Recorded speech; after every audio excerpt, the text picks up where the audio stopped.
오늘은 이제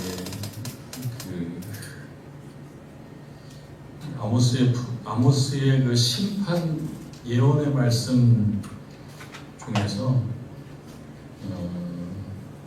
거의 이제 8개 나라가 계속 심판 예언의 대상이 될 텐데, 지난주에 첫 번째 나라는 다메섹이라고 했습니다. 시리아라고 하는, 오늘날 시리아의 수도가 다마스커스인데 다메섹 하면 시리아라고 보면 되겠고, 또 구약 성경에는 아람 이렇게 표현이 되어 있는 아람, 시리아, 다메섹 같은 표현으로 본다 그러면 이스라엘의 그 위쪽에 있는 이스라엘과 늘 어떤 이런 그 갈등이 있기도 했던 그 나라인 다메섹.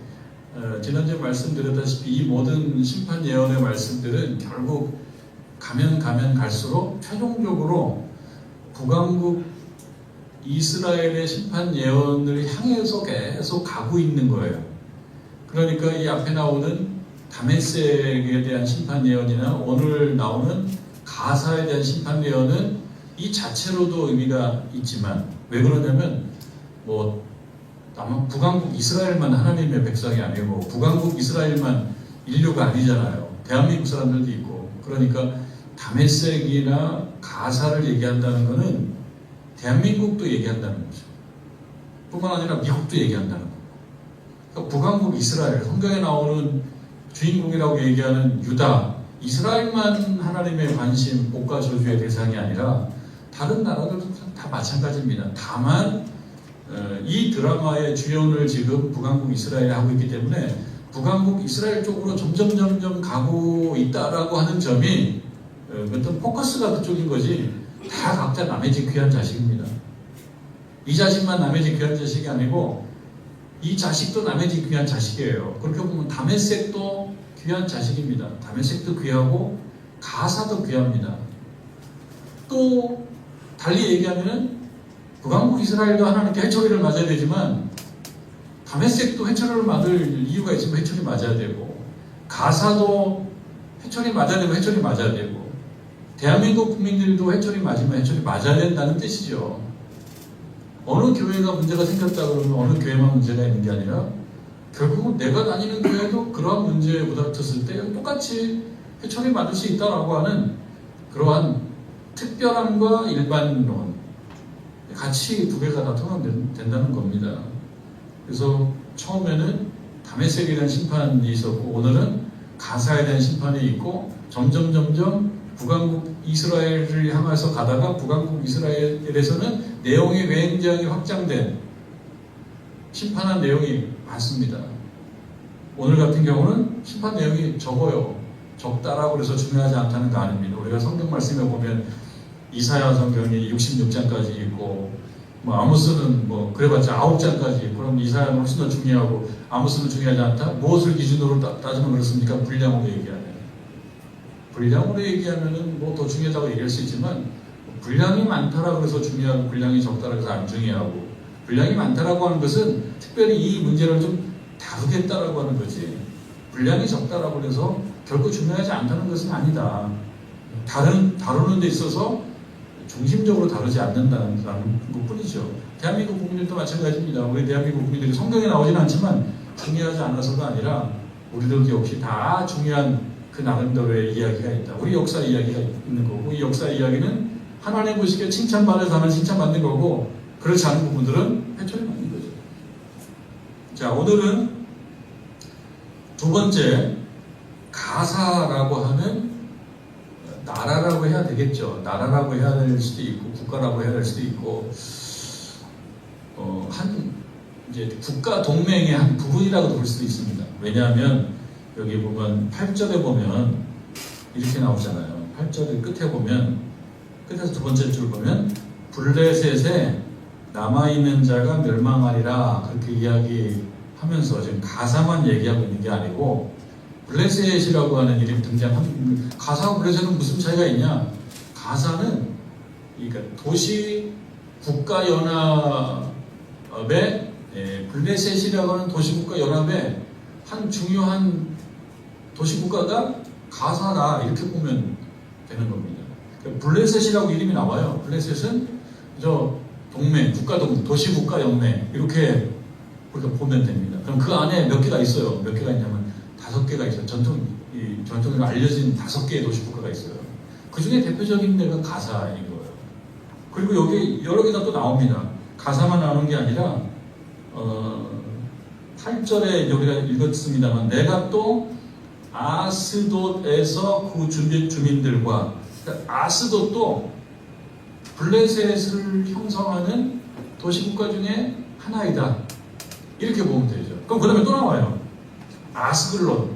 아스글론도 블레셋을 형성하는 한 부분이에요. 그러면 다 나왔나요? 에그론도 나오면 에그론도 역시 마찬가지입니다. 근데 보통 블레셋, 오늘날도 이제 성경학자들이 얘기할 때 블레셋 하면 그 안에 5개의 도시국가가 있다 이렇게 얘기를 하는데 여기에 4개의 도시국가가 나왔고요. 하나는 나오지 않았습니다. 그럴 수도 있죠. 나오지 않을 수도 있죠. 근데 그 하나는 가드라고 합니다. 가드라고 하는 도시국가도 있어요. 가드라고 하는 경우는 혹시 여러분들이 가드 어디서 들어본 것 같기도 한데, 가드. 근데 그 가든지 이 가든지는 잘 모르지만 하여튼 가드가 있는데 가드하면 연관되는 어떤 인물이 있습니다. 함손? 골리앗의 고향. 골리앗의 고향이 가드입니다. 가드. 그러니까 골리앗 하면은 가드가 고향이에요. 그래서 삼손도 뭐 가드를 가고 뭐 왔다 갔다 하죠. 삼손도 연관이 돼 있어요. 그런데 이제 중요하게는 골리앗의 고향이 가드 사람 거인 골리앗 이렇게 되어 있어요. 삼손이 블레셋에 이것저것 다니죠. 가드도 다니고 이것저것 다닙니다. 그래서 이 5개의 블레셋의 부족들, 도시국가들 이게 합치면은 그게 블레셋이다. 오늘날 지도를 보게 되면 이름이 조금 일치되는 곳도 있습니다. 비슷하죠. 가자. 여러분 오늘날 정말 국제문제 가장 대표적인 정말 핫 이슈, 핫스팟이에요. 가장 중요한 지점이 가자죠. 가자. 영어 표현을 보면은 GA하고 ZA로 돼 있어요. 그래서 우리가 그냥 영어 발음으로 읽자 그러면 정확한 발음은 내가 아닙니다만 게이저 이렇게 발음할 수 영어 발음으로 게이저 이렇게 발음할 수 있겠죠.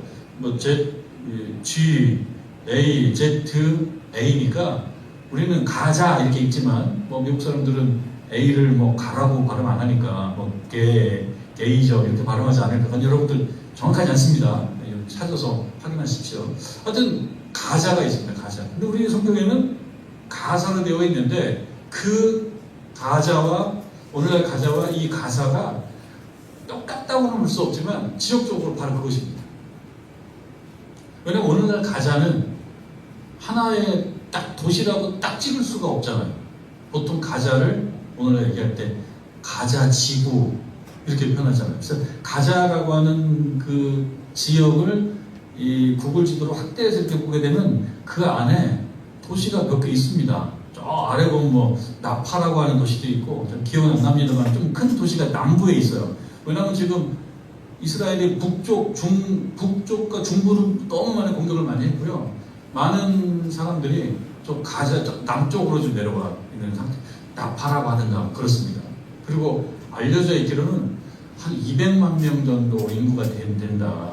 그렇게 얘기하고 거기서 다 이제 그 벽을 다 세워놨기 때문에 말하자면 왼쪽 서쪽으로는 지중해가 있고 오른쪽으로는 이스라엘과 이런 어떤 장벽, 분리장벽이 다 세워져 있기 때문에 그러니까 말하자면 뭐라고 얘기합니까? 천정이 없는 교도소 이런 식으로 얘기를 하고 인구 밀도로 얘기하면은 밀도가 굉장히 높고 삶의 조건이 매우 낮은 그런 상황인데 거기에 또 전쟁까지 있습니다. 이거를 설명하기에는 저도 전문성이 부족하고 사람마다 의견이 좀 다릅니다. 우리가 이제 이스라엘과 가자의 이런 전쟁을 보는 시각을 보게 되면 일단 신문들도 달라요. 신문들도 이 상황을 보는 입장이 다른 거예요. 그리고 기독교인들도 좀 달라요. 대체로 기독교인들은 약간 이스라엘을 좀 편드는 경향이 좀 있습니다. 그리고 이념적으로 우리가 우파 좌파 나누는데 우파라고 하는 분들은 성향상 약간 좀 이스라엘 쪽으로 좀 기울어져 있는 느낌이 있고요. 좀 왼쪽 레프트라고 하는 분들, 좌파라고 하는 분들은 그 이스라엘을 안 좋아하죠. 이스라엘 하면 기독교하고 연관이 된단 말이죠. 기독교의 어떤 성지가 있고. 사실 이스라엘의 유대교는 기독교는 또 다르거든요. 근데 사람들 머릿속에는 이스라엘 하면은 기독교 하면은 저게 보수주의자들. 그래서 이런 생각이 지금 이스라엘과 가자의 그런 분쟁에서도 약간 비슷하게 적용이 되는 것이 아닌가. 제가 보는 견지는 그렇습니다. 그래서 심정적으로 기독교인들 중에 약간 보수 신앙을 가지고 있는 분들은 심정적으로 이스라엘을 약간 응원하는 것 같고, 그리고 그렇지 않은 조금 뭐라고 할까요? 좀 기독교 안에서도 또 입장이 좀 다릅니다. 그래서 조금 더 이념적으로 중간에서 약간 왼쪽으로 가신 분들은 이제 가자, 팔레스타인을 지지하고 이렇게 되어 있어요. 신문들도 신문도 보수 신문들은 약간 이쪽, 보수 논주이고 그렇지 않은 쪽은 약간 이쪽. 그러니까 많은 경우는 이 본질과 다르게 벌써 이념적으로 정해져 있어요. 이게 저도 오랫동안 이런저런 사회 현상을 보면서 사람들 머릿속에 한 번 형성되어 있는 생각은 웬만하면 그냥 가는 것 같아요. 그래서 저도 그렇고 여러분도 그렇습니다. 그래서 우리가 갖고 있는 어떤 상황에 대한 또는 어떤 대상에 대해서 갖고 있는 생각이 이념적으로 미리 결정되어 있는 경우도 좀 많이 있다. 대한민국의 정치 상황도 그렇습니다. 정치 상황도 어떤 인물들에 대한 자기 입장이 정확한 사례에 기초해가지고 이건 좋고 이건 나쁘고 라고 보기보다도 이미 선거하고 투표하게 되면 어디 찍을지 거의 보지도 않고 정해져 있어요. 지역이 그러잖아요. 지역이 우리 호남 영남 거의 90% 육박하게 이쪽 진영을 찍고, 영남은 또 나눠져 있어요. 영남은 저 TK 지역과 저 TK는 대구 경북을 얘기하고 PK는 부산 울산 부울경 해가지고 부산 울산 경남 이렇게 얘기하는데 여기 또 달라져 있어요. 왜냐하면 사람들이 많이 이동하는 곳이거든요. 그러나 대체로 하여튼 정해져 있어요. 투표하면은 이쪽으로. 그러니까 여러분 이 이야기가 조금 더 그냥 해드리면은 호남에 공천받으면 무조건 90% 이상, 여기 TK에 공천받으면 무조건, 그러니까 그냥 공천받으려고 하는 정치인들이. 그러니까 우리들도 생각이 어떤 사회 현상에 대해서 평가할 때 약간 그런 식으로 기울어져 있을 수 있다는 것을 스스로 전제하고 사회 현상을 좀 잘 볼 필요가 있다. 교회 현상도, 신앙 현상도 좀 볼 필요가 있다. 교회 안에서 내가 누구를 어떤 걸 좋아하고 어떤 걸 싫어하고 하는 것도 오래전에 미리 결정되어 있을 가능성이 많다는 거예요. 근데 그거는 정의롭지 않습니다. 현실을 보고 어떻게 해야 되는가를 하나님께 우리가 묻고 하나님 보시기에 정의로운 쪽에 우리는 그 정의를 따라가야 된다. 그래서 이스라엘은 지금 많은 부분은 유대교입니다. 기독교가 아니에요. 그리고 그 안에는 이슬람도 있습니다. 그리고 이스라엘을 대신해 이스라엘과 함께 싸우는 이스라엘 사람들 중에서는 아랍인도 있습니다. 그 아랍인의 종교는 또 이슬람도 있습니다. 우리가 생각하는 것보다는 많이 복잡하게 섞여 있어요. 그리고 이 가자도 팔레스타인이라고는 하지만 가자도 팔레스타인 중에 크게는 두 부분으로 나눠져 있어요. 여기 지도를 보게 되면 요단강 서안이라고 하는, 그래서 언론에 보면 웨스트뱅크라고 하는 요 지역, 큰 지역이 있고, 그리고 오늘날 지금 전쟁하고 있는 이 가자. 근데 이 가자는 똑같은 팔레스타인이지만 이쪽은 온건이고, 웨스트뱅크 서한, 요단 서한, 그 팔레스타인 서안이라고 하는 것은 굉장히 온건하고 비교적 온건하고, 그래서 이스라엘과 그래도 공존해서 살고 있고. 근데 이 가자는 또 그렇지가 않아요. 가자는 많이 지배하는 사람들은 굉장히 반이스라엘 정서가 강한 거예요. 그러니까 왜 전쟁을 하냐? 하마스라고 하는 그 일종의 당인데요. 정당이기도 하고 정치 세력인데요. 이 하마스라고 이름하는 이 세력들이 생각하고 있는 기본 입장은 뭐냐면 이스라엘과 공존이 아닙니다. 많은 사람들이 이스라엘과 팔레스타인의 공존 방법을 모색하는데 대표적으로는 두 나라를 인정하는 거예요. 대표적으로는 이스라엘도 살고 팔레스타인도 살고. 근데 하마스의 입장은 이스라엘을 국가로 인정하지 않습니다. 물론 이스라엘의 강경파들도 이 하마스를 포함한 팔레스타인을 국가로 인정하지 않죠. 그냥 말하자면 성경에 나오는 헬렌 사상이라고 하는데 절멸하는 거예요. 진멸. 이스라엘의 그 강경 보수파들의 머릿속에 있는 사상은 오래된 성경에 나오는 헬렌 사상, 진멸 사상이에요. 없애버리는 거예요. 하마스를 포함한 가자의 강경한 그 이슬람 세력들도 이스라엘을 인정하지 않습니다. 할 수만 있다 그러면 이스라엘을 뒤로해서 지워버리는 거예요. 그러니까 이것이 그냥 계속 평행선을 가고 있는 거고, 그 가운데 그런 이런저런 생각 갖고 우리는 그냥 하루를 좀 안전하게 살고 싶다라고 하는 사람들이 죽어가는 거죠. 그래서 우리가 이 멀리서 볼 때 나는 이스라엘 편이야, 나는 팔레스타인 편이야 라고 얘기하기에는 그 땅에서 벌어지는 비극이 너무 심각하다. 그래서 우리는 나는 이쪽 편이야, 난 저쪽 편이야 라는 생각보다는 그저 하나님의 정의가 이루어지기를 바라는, 그게 좀 두루뭉실하지만, 그리고 팔레스타인도 우리가 긍휼히 보는 마음을 가져야 되겠고, 이스라엘을 보면서도 이 부분은 너무 강하다라는 생각을 할 수도 있는, 그러나 그것이 어떤 것이 옳으냐, 제가 여기서 좀 사회과학자 입장에서 말하는 것도 아니니까 꼭 집어 말해줄 수는 없어요. 오늘 나오는 말씀이 가자고, 이 가자는 가사라고 얘기하지만 가자랑 연결되어 있어서 좀 말씀을 드리는 겁니다. 그리고 오늘날 그러면은 가자에 살고 있는 아랍 사람들, 그 아랍 사람들은 오늘 6절에서 8절에서 얘기하고 있는 하나님의 철저한 징벌에 지금 결과로 이 가자에 있는 아랍인들은 지금 초토화되고 있는 거냐? 누군가는 그렇게 생각하고 싶을 수도 있어요. 이 말씀이 드디어 이루어지는구나. 아모스에 나오는 이 말씀 그렇게 못되게 굴고 악하게 굴더니 그렇게 하는구나 라고 하는 것도 꼭 맞는 게 아닌 것이, 보통 블레셋을 얘기할 때 블레셋이라는 말과 팔레스타인이라고 하는 말이 비슷하잖아요. 발음이 비슷하잖아요. 그래서 많은 사람들이 블레셋과 팔레스타인이 같다라고 생각을 많이 합니다. 우리가 이거 조금 더 공부를 많이 해봐야 되는데, 제가 이스라엘에서 이스라엘 역사나 이런 걸 공부한 사람의 이야기를 좀 면밀하게 읽어보면서 먼저 공부를 해보게 되면 블레셋과 팔레스타인은 같은 건 아니라는 거예요.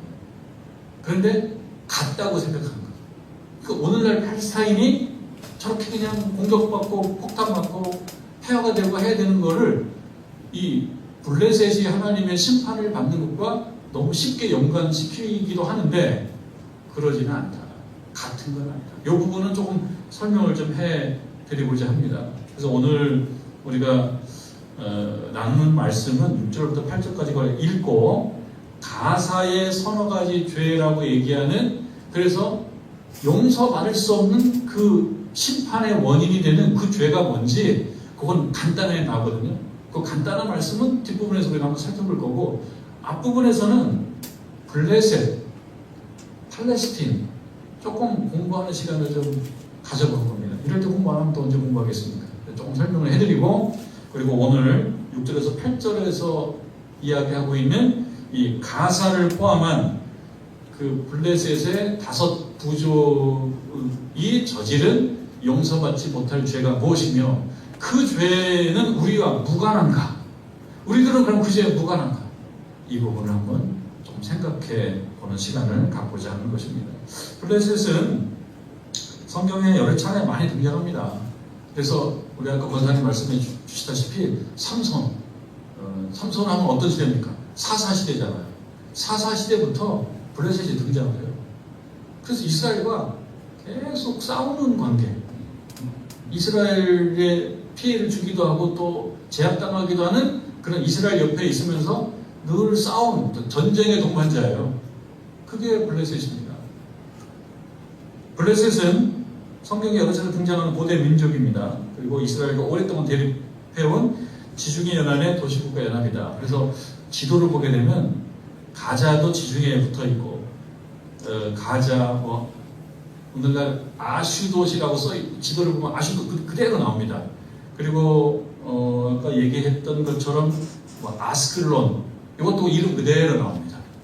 이 에그론이나 가드는 정확한 위치를 못 찾아요. 그런데 가사나 아스도시나 아스클론은 그 해안선을 따라서 이렇게 형성되어 있어요, 도시들이. 그래서 지중해 연안의 도시 국가가 바로 블레셋이다. 인종적으로나 문화적으로 규명하기는 좀 어렵다라고 합니다.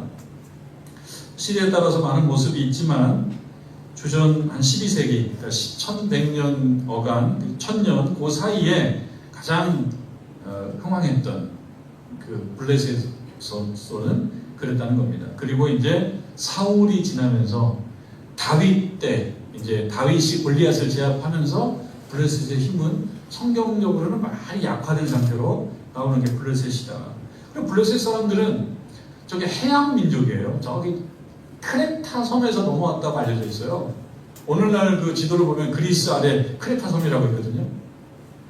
그 이스라엘 옆에 지중해 옆에 성경 신약성에는 구브로, 그리고 오늘날 발음으로는 사이프러스, 이런 섬이 있는데 그거 말고 더 왼쪽으로 가면 그리스 밑에 크레타 섬, 크레타 문명, 그쪽과 그 주변 사람들이 뒤로 넘어와서 자리를 잡고 사는 것이 블레셋으로 보통 세계사에서 알려져 있어요. 그러니까 이 사람들이 철기 문화를 빨리 받아들였다는 거예요. 그렇게 보면 이스라엘보다 전쟁 능력이 더 우수할 수 있죠. 철기 문화를 받아들여서 어떤 그 무기를 만들 수 있으니까. 그리고 종교적으로는 이스라엘은 유일신론이지만 이 사람들은 다신론자들이에요. 블레셋 사람들을 보통 sea people, 바다의 사람들. 그러니까 이 사람들은 좀 호전적이고 그리고 좀 잔인하기도 하고 좀 포악하기도 하다. 이렇게 알려져 있는 사람들입니다. 그래서 이 사람들이 주변 부족들을 많이 공격하게 됐다는 겁니다. 근데 그 주변 사람들 중에 하나는 이스라엘이에요. 오늘 말씀에 가사가 그 주변에 어느 나라들을 막 공격했는지가 잘 나오지는 않지만 이스라엘도 그 주변 국가라고 봤을 때 이스라엘도 블레셋에 공격을 받고 어느 경우는 블레셋에게 아주 압박을 당하고 오늘 말씀처럼 잡혀가고 팔려가기도 하고 이런 일이 있을 수도 있었다라고 하는 것입니다. 가사라고 하는 이 블레셋의 가사, 오늘날 가자, 오늘날 가자는 지구를 얘기하고 여기서 가사는 도시 국가를 얘기하기 때문에 똑같이 일치하진 않지만 그 지역은 비슷하다고 보는 거예요. 남방으로는 이집트가 있죠. 오늘날 지구가 그렇습니다. 저 팔레스틴 그 가자 지구 아래쪽 보면 시나이 반도 쪽에 그리고 애굽이 있습니다. 애굽이. 그리고 위쪽으로는 시리아가 있어요. 그래서 이쪽은 그 해변길이 있고 그러니까 이쪽은 교통적으로는 중요한 지역입니다. 교통의 요지입니다. 이 블레셋은. 그러니까 교통이 많이 발달하게 되면 이것저것 물류가 이동하지 않습니까? 무역이 있죠. 그래서 사고팔구가 이루어지는 거예요. 근데 사고팔구가 물품만 사고팔면 좋은데 오늘 말씀에 의하면 이 블레셋 사람들은 사람을 사고 팔아요. 사람을 잡아다가 팔아요. 그런 일들이 있었던 나라예요. 이게 블레셋인데 아까 말씀드렸다시피 블레셋과 팔레스타인을 같은 것이다 이렇게 아주 쉽게 결론 내리는 글들도 많이 있더라고요.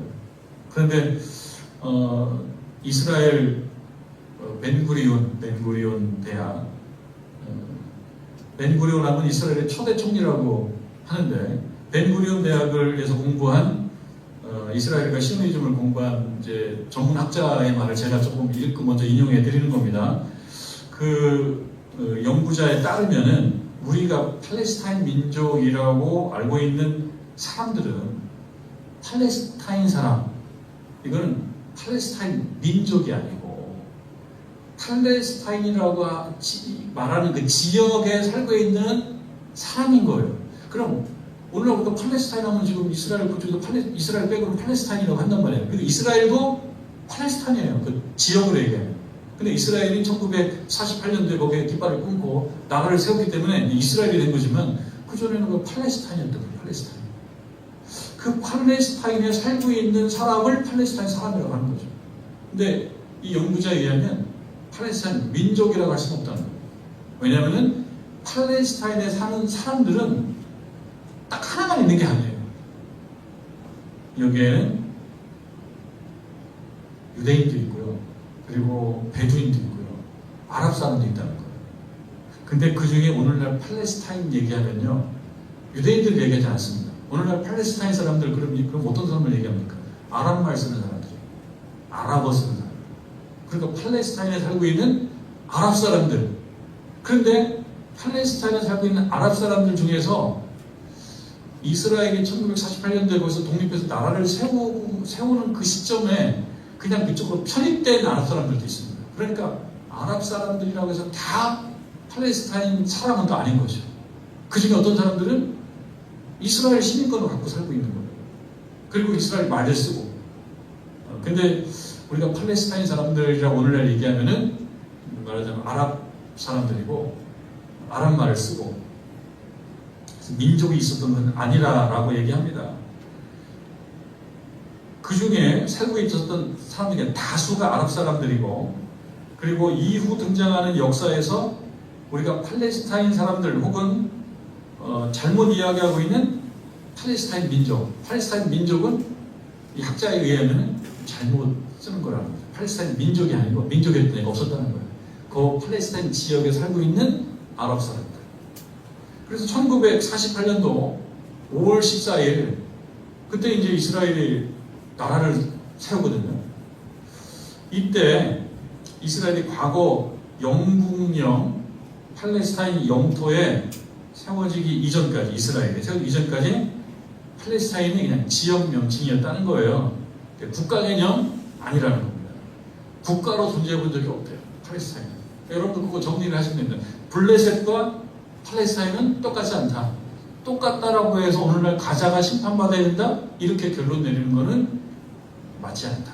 이런 말씀인 거죠. 그래서 많은 사람들이 오늘날 팔레스타인을 성경에 나오는 블레셋 족속으로 오해하는 경향이 있는데 그런데 당시 블레셋 사람들은 어떤 사람들이냐면 토착민이 아니었고 주전 12세기 정도에 아까 말씀드렸다시피 그리스 아래에 있는 크레타 섬과 그 북쪽에 있는 지역에서 이주를 해와서 지금 이스라엘 그 지역에 정착해서 사는 그런 사람들인 것이 팔레스타인 민족 오래전부터 이 자리에 차지하고 있었던 기득권을 갖고 있었던 그게 아니라는 겁니다. 12세기 정도부터 이주해온 사람들이에요. 그런 사람들이라고 얘기합니다. 그래서 성경에서 말하는 블레셋 족속은 하나의 민족이라기보다는 여러 이민 부족들이 모여 정착한 이들이다. 그렇기 때문에 특정 민족의 조상이라고 볼 수 없다. 그런 겁니다. 그렇기 때문에 오늘날 팔레스타인 해방 운동을 한다라고 하는 것은 다분히 정치적인 구호가 좀 그 안에 포함되어 있다라고 시오니즘을 연구한 김요셉 목사님은 그렇게 설명하고 있는 것을 제가 좀 인용해 드렸고요. 이 말 중에서도 어느 부분은 우리가 좀 앞으로 공부해 가면서 조금 업데이트를 해야 될 부분들이 있을 겁니다. 완벽할 게 없잖아요. 우리 저도 그렇고 여러분도 그렇고 앞으로 가자, 가사, 블레셋, 팔레스타인 이걸 기회가 되면 조금씩 공부하면 우리들도 성경을 이해하는 지식이 더 많아지지 않을까 이런 생각을 해보게 되는 겁니다. 그런 가사입니다. 그런 가사. 그 가사가 오늘 6절에서 이런 선언을 받고 있습니다. 여호와께서 이와 같이 말씀하시되 가사에 서너 가지 죄로 말미암아 내가 그 벌을 돌이키지 않겠다. 이것은 전형적인 표현이에요. 계속 이런 표현이 나올 거예요. 서너 가지 죄라고 하는 조금 관용적인 표현입니다. 서너 가지 죄, 딱 서너 가지가 아닙니다. 딱 보면 여기 서너 가지 나오는 게 아니에요. 관용적인 표현이에요. 서너 가지 죄로 말미암아 내가 그 벌을 돌이키지 않겠다. 중요한 거는 하나님께서 돌이키지 않겠다라고 마음 먹을 만큼 강도가 센 죄가 뭐냐? 우리의 관심은 그겁니다. 강도가 센 죄가 있어요. 조금 아주 지독한 죄. 이게 뭐냐? 그 아래를 보는 거죠. 내가 그 벌을 돌이키지 아니하리니 벌 줄 건데 심판할 건데 이유는 뭐냐? 이는 그들이 모든 사로잡은 자를 모든이라는 말이 있지 않습니까? 당시에 전쟁을 하게 되면 승전국이 패전국의 사람들을 잡아오기도 하고 팔기도 하고 그랬다는 거예요. 좋은 건 아닙니다. 좋다라고 볼 수 없지만 그런 전쟁 문화가 있었습니다. 오늘에도 21세기 전쟁 문화가 있어요. 지금 대표적으로는 러시아와 우크라이나의 전쟁이 이루어지고 있고 아직도 이스라엘과 가자의 전쟁이 이루어지고 그 밖에 전쟁이 많이 이루어져 있어서 전쟁 문화가 있어요. 전쟁이 없었던 때가 없었어요. 전쟁은 없어야 되지만 없었던 적이 없었어요. 그래서 어느 경우는 성경 말씀에 하나님께서 전쟁을 통해서 의를 이루어 가시는 적도 있기 때문에 전쟁이 다 나쁘다 이렇게 딱 말할 수도 없는 참 어려운 문제가 전쟁입니다. 이때도 전쟁이 있는 거예요. 혹은 전투가 있는 거예요. 전투는 국방 군사학 용어로 전투는 좀 소규모를 얘기하고요. 전쟁은 큰 걸 얘기합니다. 나라끼리 싸우는 전쟁이라고 얘기하고 그 안에서 벌어지는 작은 싸움들을 전투라고 얘기합니다. 그래서 보통 그런 얘기하죠. 전투에 이기고 전쟁에서 지면 안 된다. 전투에는 지더라도 전쟁을 이겨야 된다. 이렇게 전쟁과 전투를 좀 나누는데 이 말 속에 전투도 있고 전쟁도 있는 겁니다. 근데 그 과정 속에 승전국이 있고 패전국이 있어요. 승전국은 패전국의 사람들을 잡아요. 잡아다가 그 블레셋 가자는 무역을 하는 도시이기도 하고 그러니까 거기서 그냥 가격을 매겨가지고 팔아먹는 거예요. 그건 나쁜 거지만 다른 나라들도 그런 경우는 있었다는 거죠. 그러나 이 말씀 중에 좀 우리가 특별하게 생각해 봐야 될 것은 그냥 공동체 전체를 팔아먹는 거예요. 여기 이는 그들이 모든 사로잡은 자를 끌어다가 에돔에 넘겨버렸다. 이 모든 사로잡은 자들 중에 이스라엘 사람들이 있다고 한다 그러면 그 사람들이 에돔에 팔리는 거거든요. 에돔에. 근데 에돔은 또 이스라엘과 먼 위로 올라가면은 에사의 후손들 그러니까 또 형제 국가인데 그 형제 국가에 이 나라 사람들 팔아먹어요. 그러니까 이런 것들을 볼 때 반인륜적 이렇게 쓸 수 있는 거예요. 조금 팔아먹는 게 아니라 모든 사람들을 그냥 공동체 차원으로 그냥 팔아먹는 이 죄는 내가 용서하지 않겠다.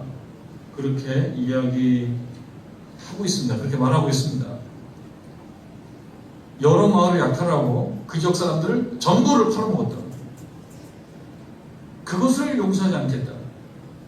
그러니까 살아가면서 싸움은 있을 수가 있다. 싸움도 하지 말아야죠. 싸움도 웬만하면 싸움 하지 말고 살아야 되는데 살아가다 보면 이렇게 부딪힌단 말이에요. 부딪히는 것 자체가 나쁜 거지만 부딪히는 것도 종류가 여러 가지가 있는 거예요. 어느 경우는 너무 극단적으로 부딪히는 거. 전쟁이라고 해서 다 똑같은 전쟁이 아니고 어느 전쟁은 하는 척하다가 끝날 수도 있고 어느 전쟁은 너무 지독하게 하는 경우도 있고 싸움도 마찬가지입니다. 사람의 싸움도 싸움 안 하면 좋죠. 근데 또 감정이 있는 동물이다 보니까 가끔 싸움도 한단 말이에요. 그럼 싸움하면은 그 싸움을 잘 이렇게 봉합하고 싸움을 잘 풀어가고 그래서 피해를 최소화하고 그러는 게 맞는데 이 가사는 그냥 다 팔아먹어. 잡아다가 다 에돔에 넘겨버리고. 그거는 하나님 볼 때 나쁘다. 아주 나쁘다. 용서를 안 하겠다. 그런 말씀입니다. 그래서 여기 말씀에 보면 7절에 내가 가사 성에 불을 보내겠다. 불을 보낸다라고 하는 것은 두 가지 의미가 있습니다. 한 가지는 하나님께서 그냥 초토화시키겠다는 말이기도 하고 또 한 가지는 이 나라에도 전쟁이 벌어지게 되면 사실 불이라고 하는 것은 다 태우는 거 아닙니까? 예전에 오늘날도 전쟁 상황 보면은 좀 폭탄이 떨어져가지고 화염이 막 치솟는 거 보고 예전에도 전쟁하면 거기 막 불을 지르고 그랬단 말이에요.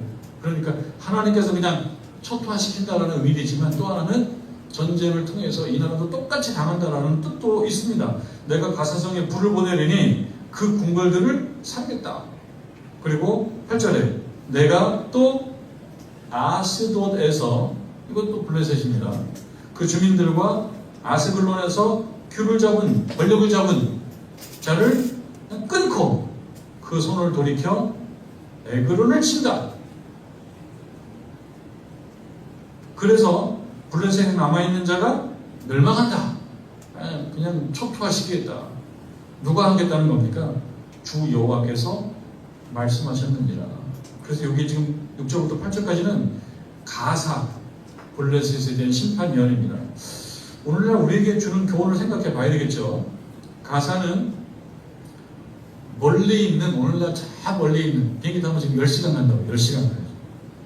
저 벤구리온, 텔아비브에 있는 벤구리온 국제공항, 한 10시간 날아가는 10시간.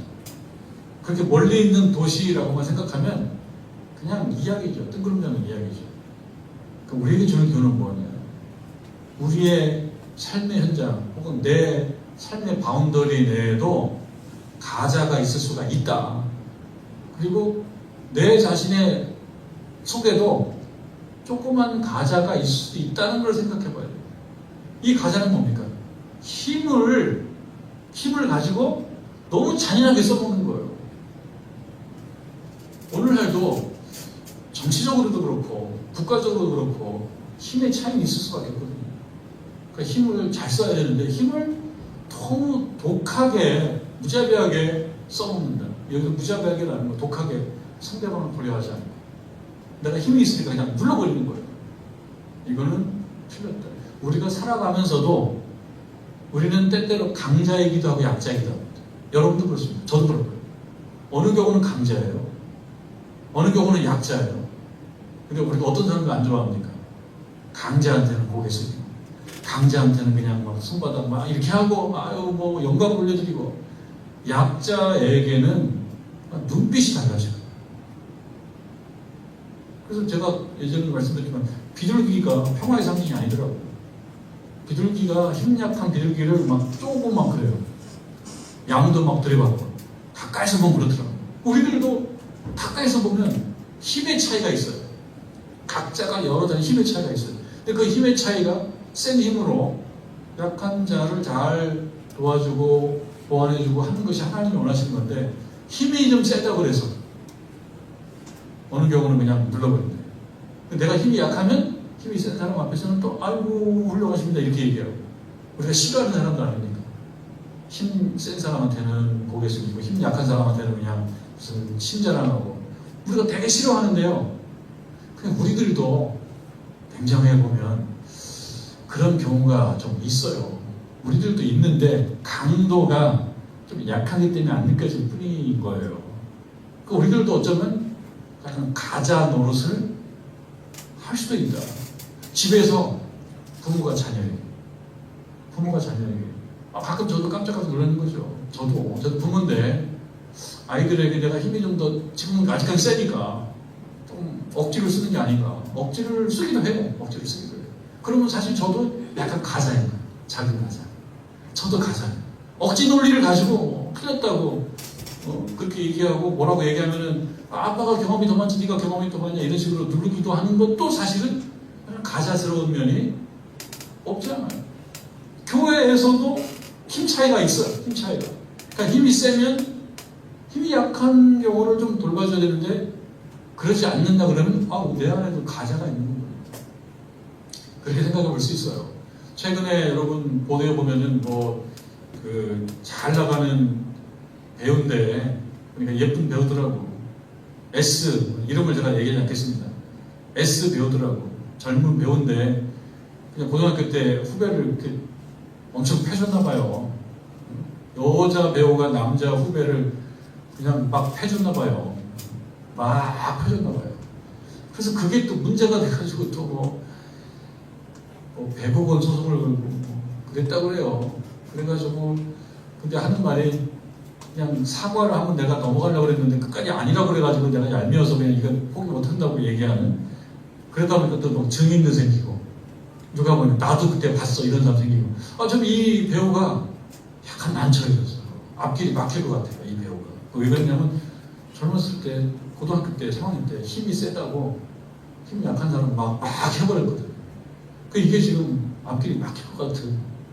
여러분 우리 그 청문회 같은 데 보게 되면 많이 나오는 보좌관에 대한 무슨 뭐 국회의원 갑질 이런 문제 나와요. 힘이 세니까 그냥 대수롭지 않게 보는 거예요. 사람은 그냥 쉽게 보는 거죠. 그럼 그 보좌관은 항상 피해자 얘기만 하냐? 그렇지 않아요. 보좌관도 뭡니까? 공무원 등급이 뭐 3급, 2급 막 4급, 3급, 2급 이렇습니다. 굉장히 세요, 보좌관들. 근데 그 보좌관이 피해자이지만 그러나 더 가까이서 보면은 보좌관들 약한 사람에게 대해서 또 그도 역시 그럴 수가 있어요. 그냥 어떤 사람, 우리 죄인은 두 종류가 있다고 하지 않습니까? 발각된 죄인과 발각 안 된 죄인. 우리들도 그럴 수 있다. 근데 유명한 사람들은, 힘 있는 사람들은 더 주목을 받아요. 그런 예가 많이 있다는 거죠. 그러니까 우리들 삶의 현실에서도 우리 삶 속에 내가 작은 가사 노릇을 할 데가 없는가? 이것이 오늘 말씀의 적용점입니다. 나는 내 삶 가운데 가사 노릇하고 있지 않나. 나 좀 힘이 있다고 그래서 힘이 좀 있는 사람 앞에서는 아닌 척하고 웃고 막 웃고 그러다가 힘이 약한 사람한테는 갑자기 과묵해지고 막 얼굴이 굳어지고 막 권위적이게 되고 이것도 가사 노릇인 거죠. 그래서 얼굴에 나타납니다. 얼굴에 은혜로운 분들은 진짜 최고예요. 얼굴 은혜로운 분들. 저도 잘 안 됩니다. 사진 찍으면 저 부자연스러워요. 근데 얼굴 은혜로운 분들 강점이 있어요. 그러니까 모든 사람에게 편안한 얼굴 대할 수 있는 거예요. 교회 내에서도 사실은 그렇습니다. 교회 내에서도 교회 내에 문제가 많잖아요. 어느 교회나 마찬가지예요. 교회 내에 사랑만 있는 게 아니잖아요. 누가 누구를 미워하고 뭐 누가 누구를 싫어하고 살면서 그럴 수가 있는데 이것이 문제가 되는 수준까지 가면 그건 안 되는 거죠. 그럼 하나님께서 작아다가 여기 나온 것처럼 내가 너의 서너 가지 죄를 용서하지 않겠다, 벌하겠다 이렇게 말씀하실지 어떻게 하는 말이죠. 이 말씀을 통해서 우리에게 주시는 하나님의 말씀은 오늘도 우리 안에 있는 작은 가사를 심판하실 수 있다. 내가 서 있는 이 자리에서 이 가사스럽게 사는 것이 아니라 하나님의 정의와 하나님의 사랑을 잘 실천해서 나에게 주신 힘이 여러분 크기도 하고 작기도 한데 그 힘을 하나님의 영광을 드러내는데 잘 사용하는 저와 여러분 되기를 주님의 이름으로 축원합니다.